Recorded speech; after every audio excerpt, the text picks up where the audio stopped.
2026 সালে যারা ষষ্ঠ শ্রেণীতে আছো তোমাদের চারো পাঠ অর্থাৎ বাংলা প্রথম পত্র বইয়ের যে কবিতা অংশ শোক যে অধ্যায়টা আছে এই অধ্যায়ের যে প্রশ্নগুলো আছে সেই প্রশ্নগুলোর উত্তর নিয়ে আলোচনা করব। দেখো এই শোক এটার লেখক হচ্ছে কামিনী রায়, আর এটা হচ্ছে 67 থেকে 70 পৃষ্ঠার মধ্যে আছে।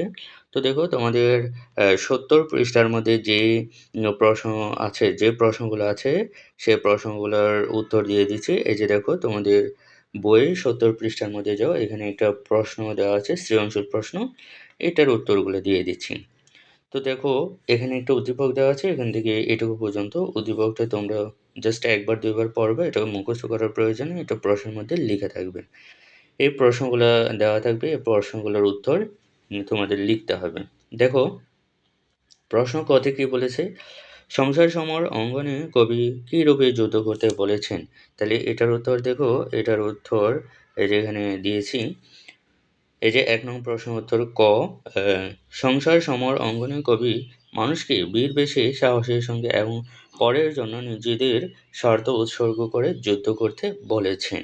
তাহলে এটা গেল প্রশ্ন ক এর উত্তর, এই যে ক এর উত্তর। এরপর খ থেকে বলেছে দেখো, এই ধরা কি বিষাদময়, কবির এ প্রশ্নের কারণ কি। তাহলে এটার দেখো খ এর উত্তর, এই যে দেখো, এই ধরা কি বিষাদময়, কবির এই প্রশ্নের মূলে রয়েছে মানুষের জীবনের সুখ বেদনা শূন্যতা এবং নশ্বরতা নিয়ে গভীর সংশয়। কবি যখন দেখেন পৃথিবী জুড়ে কেবল অভাব শোক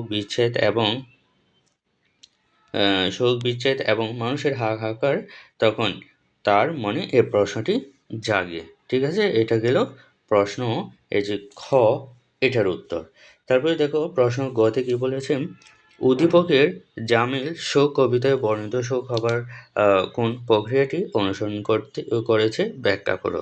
তাহলে দেখো এখানে গ তে কি দেওয়া আছে, 1 নং প্রশ্ন উত্তর গ, এই যে উত্তর, উদ্দীপকের জামিল শোক কবিতায় বর্ণিত পরের কারণে আত্মনিবেদনের মধ্য দিয়ে সুখী হওয়ার প্রক্রিয়াটি অনুসরণ করে। তাহলে দেখো এটা যেহেতু গ এর জন্য তোমাদের লিখতে হবে দেখো এখান থেকে এটুকু পর্যন্ত। ওকে, তো আমি পড়াটা পড়তেছি না, তোমরা সুন্দর করে ভিডিও স্টপ করে তোমরা সুন্দর করে লিখে ফেলো। ওকে, অথবা শিখিয়ে ফেলো এখান থেকে এটুকু পর্যন্ত। ওকে, তারপরে দেখো প্রশ্ন ঘতে কি বলেছে, দেখো, আলিমের শোক প্রকৃত শোক নয়, সুখ কবিতার আলোকে মন্তব্যটি বিশ্লেষণ করা। তাহলে এটার উত্তর হচ্ছে, এই যে দেখো, স্বার্থপরতা এবং আত্মকেন্দ্রিক মনোভাবের জন্য উদ্দীপকের আলিম প্রকৃত সুখ লাভ করতে পারেননি। ঠিক আছে, তাহলে এখানে দেখো তোমাদের 1 নং প্রশ্নের উত্তর ঘ এর জন্য তোমাদের এখান থেকে এটুকু পর্যন্ত লিখতে হবে। ঠিক আছে, তোমরা ভিডিও থামিয়ে তোমরা সুন্দর করে লিখে ফেলো, খাতায় লিখে ফেলো অথবা স্ক্রিনশট নিয়ে রাখো। ওকে, তো এটাই হচ্ছে আজকের ভিডিও।